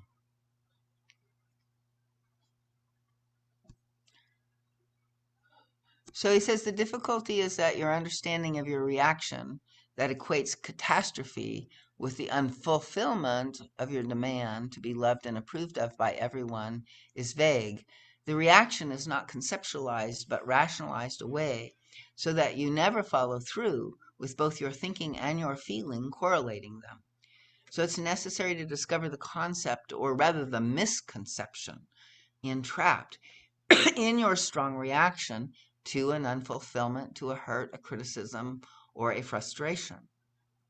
So, he's suggesting that there's like an image, here, a belief that is causing the reaction. And it's kind of like what Jacob's saying, it's like these beliefs that we have in our culture or in our, own understanding. And it is then possible to recognize the unreal need and the vengeance with which it is perpetuated, pursued, and justified. Unreal needs are demands made upon others. Unreal needs can never be fulfilled. It is an unreal need to assume that being hurt will harm you. I like that. Read it again. It is an unreal need to assume that being hurt will harm you. Can you kind of like wrap your head around that one? How can hurt not harm you? He goes on, he says it only harms you when you have a covert concept that it will and insist that it will. So, right, again, so now we're creating our own hurt, because of simply because you are disinclined to accept life and yourself as is.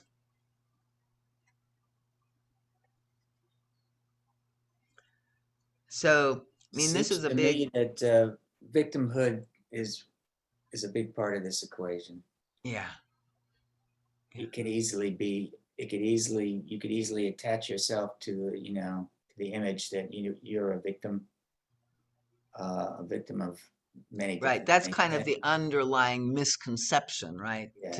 You might have specific other levels of a specific thing that happened, but yeah, I think I would agree that the underlying stance of the victim is the major misconception there. And it would also be easy to use victimhood as a weapon. Yeah. You could convince a lot of people that they are also victims and get them in your camp pretty quickly, you know? Yes. Happened many times before. Yes. So yeah.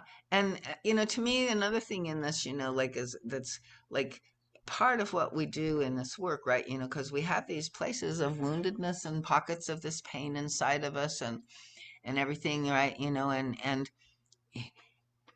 if we go into the state of the energy and the feeling of it actually without the story of the victimization or the story of the hard pain, right?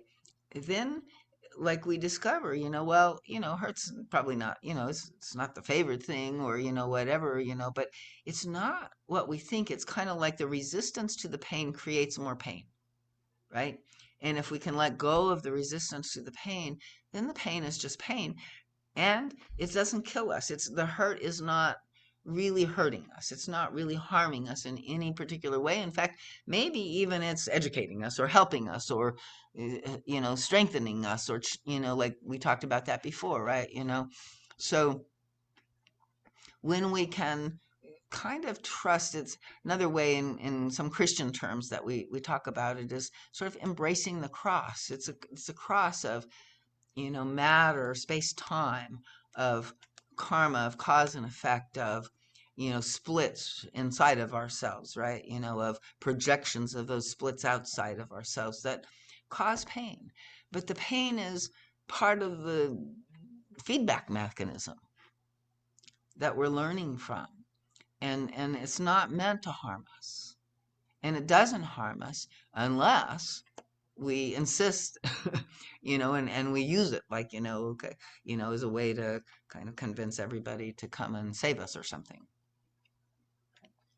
And also, this idea of, like we talk about surrender, right? And it's kind of like, well, it doesn't mean surrender to the life is going to always be horrible or, you're everything is all fucked up. It's kind of surrendering the resistance to just accept life in this moment as it is and yourself as you are. And then when we can, just be that and not resist what's happening, allowing everything to be as it is, ourselves included, then we hit into this space of flow and acceptance and, compassion and, guidance, because we're in this moment when we get, inspired or spirit speaks through us. And so it's, a kind of beautiful healing, like, that we can sort of begin to embrace our early childhood wounds, embrace ourselves within those wounds, embrace the perpetrators even of those wounds, right? So we can become this kind of compassion for suffering.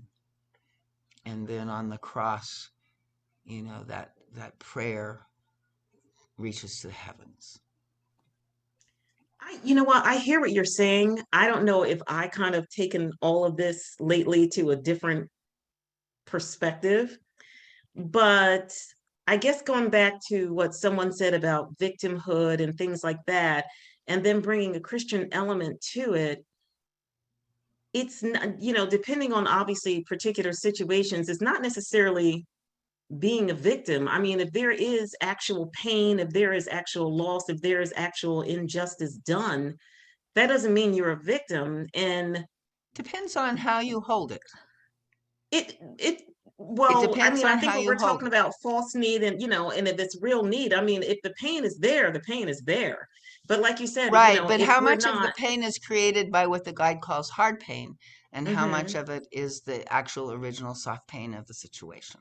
of the situation, right? And I think, but I do think there is still, like I was saying, even with my mother, I think there's some level of acknowledgement. Like even on the cross, there was one criminal who who did not acknowledge Christ for who he was, and the one criminal who did acknowledge Christ, and he acknowledged his own crimes. you know, The so I cross think, is the cross of duality, right? And the only way we embrace it is being centered, and accepting it, right? That doesn't mean that it doesn't hurt us. It doesn't mean that we deny the pain or pretend it doesn't exist. It mhm, doesn't mean that we awfulize it, that we make it the end of the world, that we make it the other guy's responsibility, right? absolutely, right. So Mhm, so it's never about denying any pain, right? But there's so many ways that the ego takes our pain and does stuff with it that okay. causes us to suffer more and Mhm. causes things to, not get resolved, but just kind of continued or deepened. So, but And kind yeah, of morph off. Yeah. right. Mhm. I mean, Okay. we want to bear our suffering, and there is, I mean, let me say pain. Suffering sometimes implies, again, this kind of twisting it around inside of us, right? Um, but there is real pain on earth. The guide says, like we're here where there's good and bad. There's right and wrong. There's evil and there's dark and there's light. There's Mhm. pain and there's pleasure, right? All of that is true, and it is what we're trying to do is resolve that duality back into a unitive state, right? Mhm. And how we do it is not to resist it, right? Right. To acknowledge the original and pain. and and right, and to surrender and accept life as it is, right? And to recognize, I chose my mother, I chose Mhm. this journey, this is part of, I am not a victim. I have Mhm. suffered pain, I have felt, you know deep pain, and that Mhm. has caused my heart to maybe break and become twice as big as it ever used to be, right? Okay. For myself and others, right? Right. So Mhm. there's nothing wrong with the fact that I suffered and had pain in life. Mhm. It's part of the medicine that life gives Mhm. us. Okay. And we can really embrace the pain as a kind of medicine, then it will go to the place of higher vibration and transcendence. Mhm. But that can't be done intellectually. Nope. Mm-mm. Absolutely not. That's the part I want to get in. Right. And of course the mind wants to try it, right? So we're always trying to figure out how to do it. But you're right, it's like you just, and the other thing that the mind, like wants it to happen now, and so it's happening. It's already happening. It's your life is doing it to you, by simply living your life, and the more conscious you can walk it, the more cooperative you can be in it. But your life is transforming you.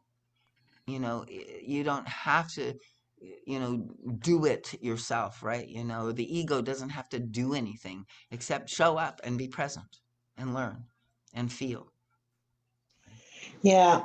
What's coming to me though here is I think I have this distortion about accepting things are as they are, with this idea that we have to accept it, that it can't change or something. No, right. So That's I think the accepting is really the accepting at the emotional level. And it kind of, to me, sometimes I confuse it with this idea that we can't act to change things, right? Because we have to yeah. accept them first. But I don't think it's accepting, the distortion. I think No, I mean, there's this weird, I think I have this weird misunderstanding of accepting it's things, a tricky place, Cindy. right? I think that's well said, Teresa. Yeah, yeah. So let me see if I can clarify it, because it is a very tricky place, and we have these confusions, like the word acceptance, surrender, everything like that, absolutely does not mean that, hopelessness, submission, nothing is going to change. Everything is always changing, right? What it means is be present here now, accepting it here now, letting go of your inner resistance, because it's the resistance to it that will keep it stuck right where it is. So if you want it to change, surrender, and then it moves, right? And so it's kind of like this funny oxymoron that we get caught in from this egoic understanding, and it's from this place of, well, we either have to rebel or we have to submit, right? I have to fight against it, or or believe that it's, or I have to just be in submission. And that's kind of like the winner, the loser, the top dog, the underdog. All of those things are just anathema to the ego, right? And so it fights mightily against that. But it is, again, a misconception of what this means. And it does sometimes, require then, like, that we temporarily,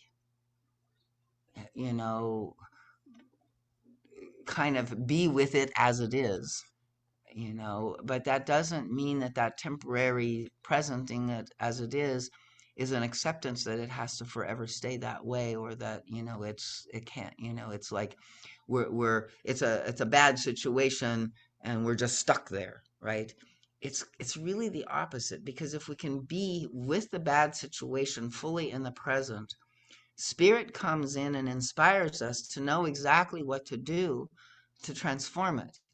If we're in our ego defense and we're resisting the present in some way, then we are going to recreate and create also backwash and other people's defensive reaction and all of that, and so now we've got ourselves a big ball of string all tangled up, like a big mess. So it's like, in any situation, we are sort of practicing first this let it be. Let it be. Speaking words of wisdom, Mother Mary, let it be, right? And then from that place, then it can move into something else. If we don't allow it to be where it is, then it cannot change. Does that make sense? It's Yeah, tricky thanks. on the emotional level to do it. It really is you have to find this place. But it's conceptually, it totally makes sense to me now. And I've Yeah, I watched mean, it. the reason I think I resist acceptance is because I'm such an active doer, like, Uh-huh. like an activist, and you want to change the world on the out, but it has to come from that deeper place. Yeah, I think if you allow the surrender, then the activism will be more informed with spirit. Hmm. Yeah. And I think that's really what we're seeking. We want spirit to live through us. We want the divine to live through us. We want to channel God into this world in every moment. And to do that, it's like if we sit with what is, kind of being the open vessel, present to it and present to God, whoosh, right? It comes through, and we, and of course, when we get scared or when we get defended or when we get shaken by whatever it is, it's like then we do the best we can, and it's not often so easily, but we learn as we do it, and we face it again, and we surrender more or whatever. Takes a lot of trust to go through it and just allow the spirit to come. Right. And try, part of it is also like, like maybe the child is triggered, and so like, you're presencing your own anxiety maybe, or something like that, and still breathing and still trusting and still being with it is as it is. It kind of reminds me, I don't know why, but in some way, like labor and birth, right? You can't push the river. You can't make it happen faster. You just have to be with it in each moment. But each moment that you're breathing and moving, and your body is moving in the rhythm of of nature, right? Of this wisdom that is, channeled through us in those times.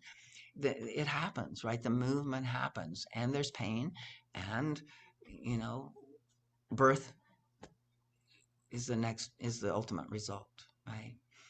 And I think in a way we're sort of laboring with all of our challenging fears and negative experiences and like that in a way to, breathe through and give birth to this kind of freedom, that does know, and trust this other state, and like the guide is saying, we kind of have to practice giving up or work to give up occasionally this and see how it works, and then we begin to realize, oh, like okay, it works better, and then we have a little more faith the next time and a little more faith the next time, right?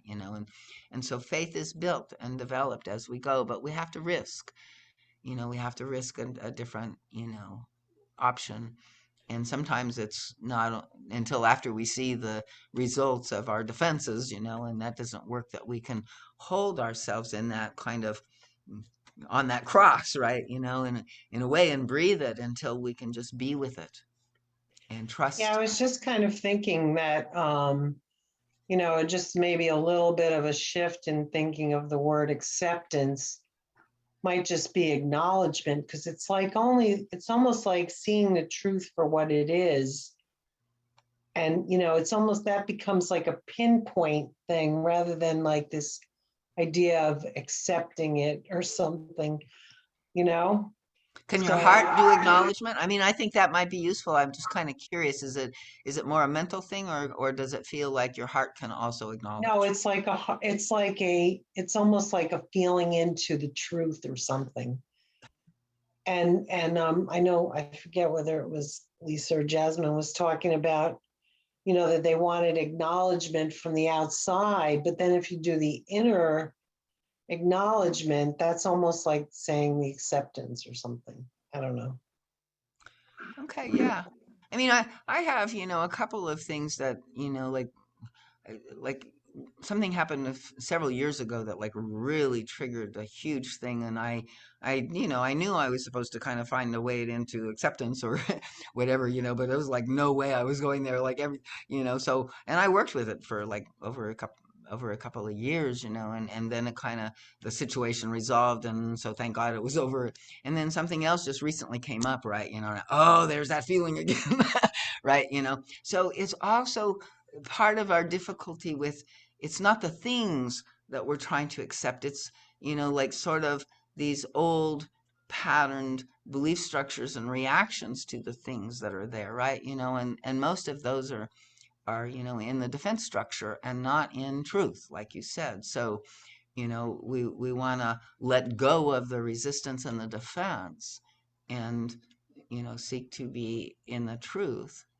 And that doesn't, yeah, it doesn't mean that we are stuck with this negative state that may be temporary truth. The guide says all lower self and negative states are temporary truths, right? And only the divine is the eternal truth.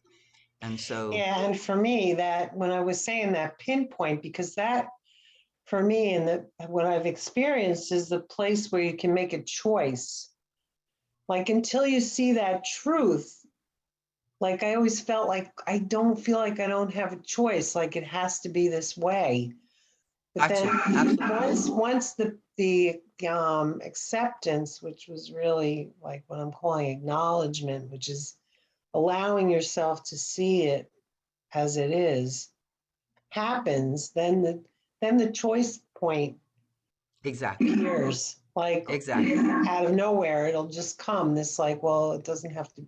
That's where then the change can happen. Right. And then that often too, to me, feels like in that choice point is where also guidance comes in, or totally new Right, possibilities I never even imagined, right? Like where did that idea come from? Right. right. So great. Yeah.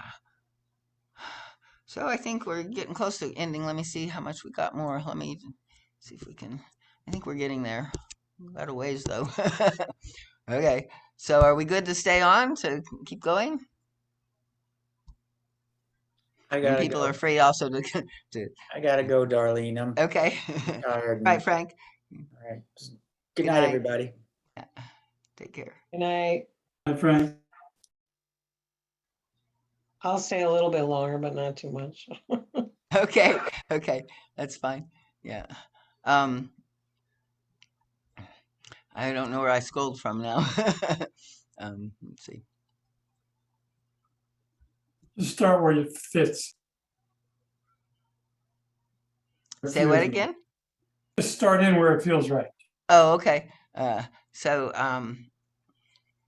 he says, sometimes when you approach an as yet unrecognized territory within yourself, where the false needs and the unexperienced residual feelings create a destructive focal point, you forget this truth. Often the dualistic misunderstanding that either you depend on yourself and therefore must be all alone, or that you are in a fulfilling relationship and then utterly dependent on the other. We skipped something from here, but anyway, I guess we'll just prevent you from even wanting to assume self-responsibility. I think he was using the example somewhere up here about, being in a relationship. And so, we have this, conflict with surrender again, because it seems like, accepting seems to require giving up the hope for a loving partner. But he says exactly the opposite is true. Only as you bring your feelings back to yourself, tap the resources within yourself, and open the wells of your giving and loving feelings, will fulfillment become an inevitable reality. Conversely, to the degree you cling to and insist on the others fulfilling you, to that degree you must remain lonely and unfulfilled in your real needs now, and thereby perpetuate the old wounds of your childhood. Your present state can thus be used as a gauge that is more reliable than anything else, for life cannot be cheated. Its laws and rules tell you the truth about where you are, even if your direct awareness is still dimmed. When the real need to remove the blocks to awareness, self-fulfillment, to intimacy and closeness with others is expressed by the spiritual self, by discarding the false needs, a wonderful force is awakened. The plea is never answered with a stone. This is the all-important aim, out of which everything else follows. As you see how you now avoid the long-forgotten pain of the past still festering within you, you also discover how you have remained hooked on blaming, for no matter how much your parents failed, for they themselves are failing human beings, they cannot be held responsible for your suffering now. Even less can others whom you expect to be able to make up for all of the injuries you have endured.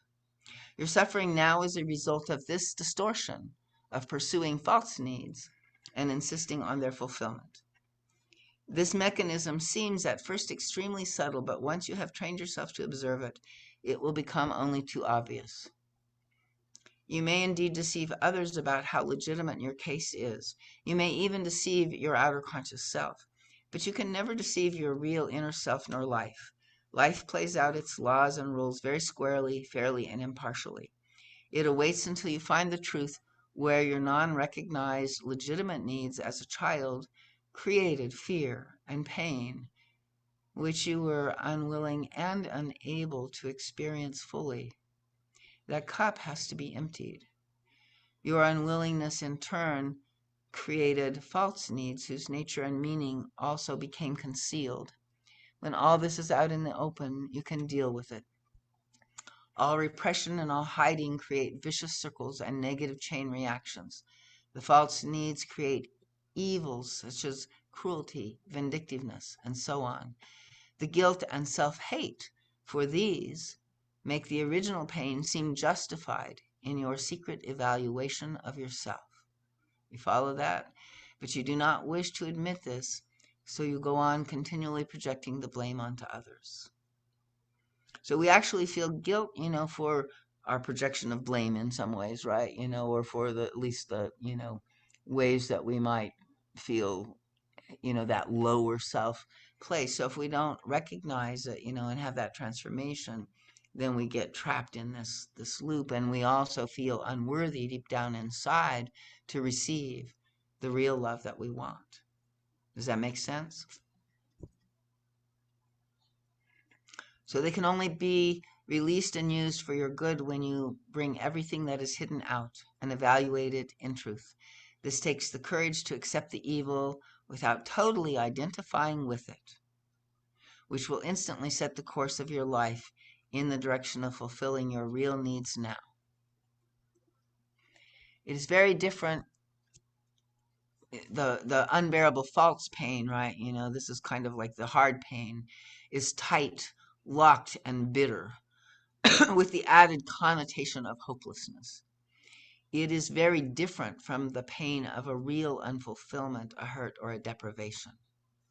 The moment these difficulties are not channeled into unreal needs, the pain can be dissolved and can transform itself back into its original flowing, life-bringing energy current. Hard pain is the result of fighting against what is. Soft pain is a result of acceptance.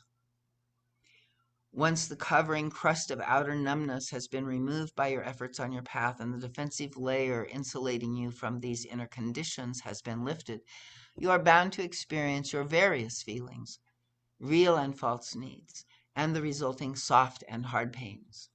To find your way further through the maze of these confusions, it is essential for all of you to know the difference between the former and the latter. If you experience residual feelings but are unaware of the fact that you are immersed in expressing insatiable demands, which are your false needs, you may get lost in the hard pain. For the hard pain coming from insistence on the false needs contains the vengeance. The suffering itself is a frequent weapon for punishing parents, projected parents, and life. And I've often felt, like, I'm punishing God, or I'm fighting God, in my anger and miserableness, right? So you see how bad you are and what you have done to me, right? You're not complying with my demands and deserves the punishment of my annihilation.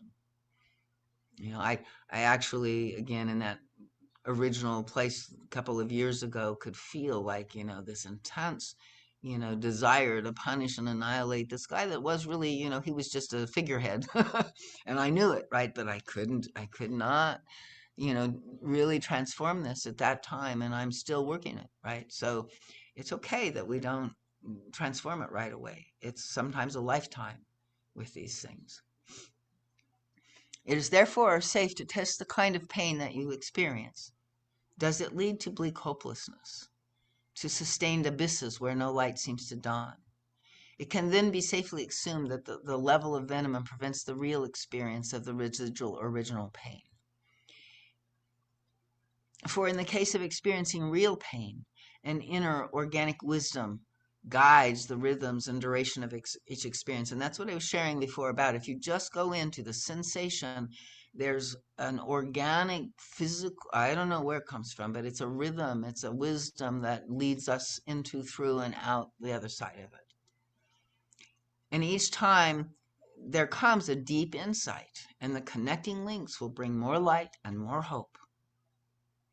And when they are absent, you should not go deeper into the hard pain, because you are unwittingly and quite unconsciously punishing others with this pain.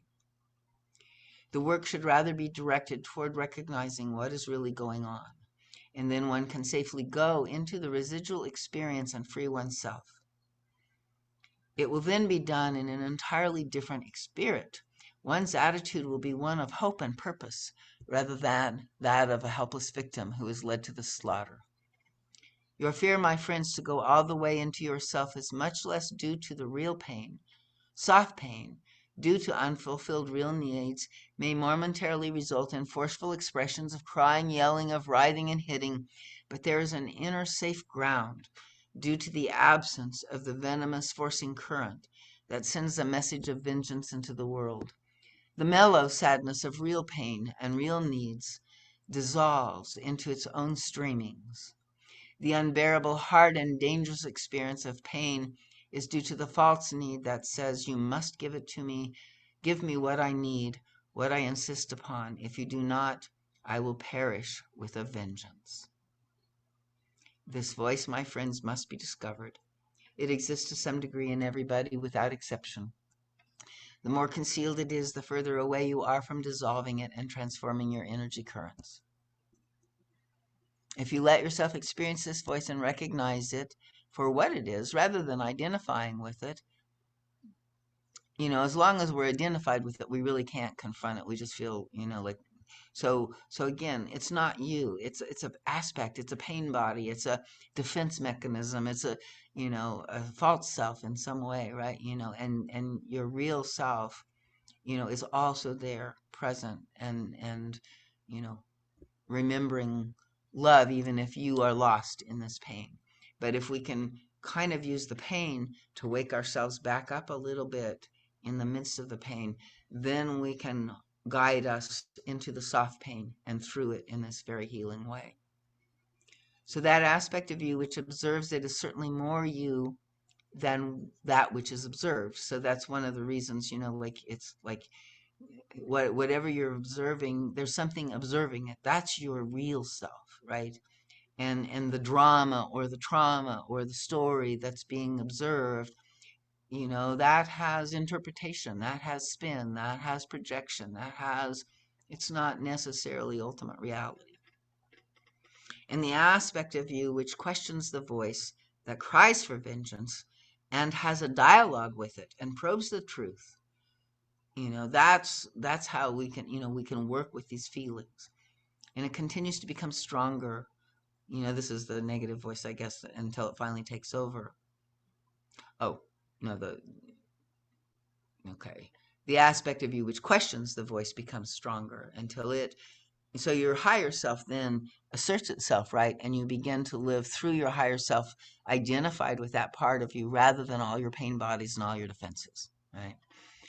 And this eliminates the need for total self-rejection, which is the outcome of totally identifying with the voice of the false need. So the moment you raise the question, is it really true that I must perish because I have endured pain or am enduring pain? You will inevitably have to answer first that this is not necessarily the only possibility. When is it so? When not? What does it depend on? As far as you are concerned, when all these questions are seriously confronted, you will see that it is not true that you must perish or even lead an unhappy life for the rest of your remaining days because you have endured pain. No pain can ever make you perish. It is only your attitude toward pain that will make you perish. If you resist and harden yourself to the pain, then the pain compounds and will literally crush you. Only when you are being crushed, not ever by the pain that others inflict upon you, but by what you inflict upon yourself, can you confront this attitude in yourself. Have a dialogue with it, as I said before. When you specifically let go, one by one, of your insatiable demands and unreal needs, you will find out that they are indeed illusory. You started off with the premise, for example, that you could not live without total approval, unconditional acceptance, and love, uncritical admiration, or whatever else it may be. As you consider the possibility that you might even gain fulfillment, contentment, pleasure, and happiness without these demands being fulfilled, a novel idea at first, you will be surprised to find that it is quite possible to do so. New ways will make themselves known, new possibilities could never even have sense before because you were so bent on the one way it had to be. You must find your own insistence that says it must be this way, not that way. Life must give me this. I must have it. Feel the will, right? It's more than just feeling. It's a will-backed feeling. When you find and express this voice and recognize it for its fallacy, something will loosen up instantly. The very fact that you question the validity of these unreal needs, which you had taken for granted as being real until now, will liberate your creative energies. Deep from your innermost being, from the center of your solar plexus, the voice of wisdom will guide you. It already has guided you before in areas where you were not blocked. It is then possible to use these released energies to plow the way further to where the thickets still have to be cleared. These energies can then go to work to dissolve the soul substance, still hardened by preconceived, unchallenged, and even unarticulated convictions, by insistence and tight self-will, and by the negation and repression of feelings and thoughts. Hardened insistence must not be confused with the determination and relaxed goodwill of commitment, or with the one-pointed focusing of energies, all of which are such indispensable prerequisites for the pathwork. I think we're almost there, hopefully. Yes. Okay. The energies that are being released by following through the process described here are not merely physical energies, which bring well-being, flow, and pleasure. They release the voice of truth and wisdom that is your own innermost spiritual self. It will show you the way, and you will learn to recognize it and trust it when you come out of your darkness to plow your way between the two extremes. These extremes are the blind wishful thinking that listens only to what you want to hear, which makes you deaf to the real truth in you, and the cynical distrust of all the deeper truths from your spiritual self, which makes you equally deaf to the voice of truth. When you go deep into your innermost feelings, my friends, there will be no danger of losing yourself in unendurable pain. For no matter how difficult your childhood was, and no matter how much negative experience you had, and no matter how cruel a parent may have been, the real cause of pain is not that. The cause is your persistence and insistence on staying hooked on needs that are by now false needs, on demanding that conditions be different, that life now make up for it all and give to you, leaving you as a recipient, leaving you out of the magnificent game of life. This is what really hurts and pains you now. You must start with yourself at all junctures. If you proceed in this way, you will be able to allow the positive feelings to become as deep and as real experiences as the negative and painful feelings. And often he has closing words, that are a blessing or something. So we'll just have to sort of receive them in silence, like to take these, and again, don't struggle with them or, use a forcing current, but just allow what feels true, what resonates inside of you to connect and to just, if there's things don't make sense or you're not quite sure, it's fine. Just allow it to be a question mark still. And, we have to go by our own inner authority ultimately, and that inner authority expands and grows and develops and deepens.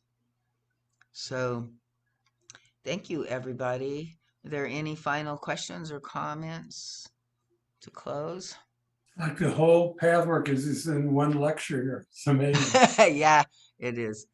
I mean, it isn't all lectures in some way like that for sure, but this is definitely a very full lecture.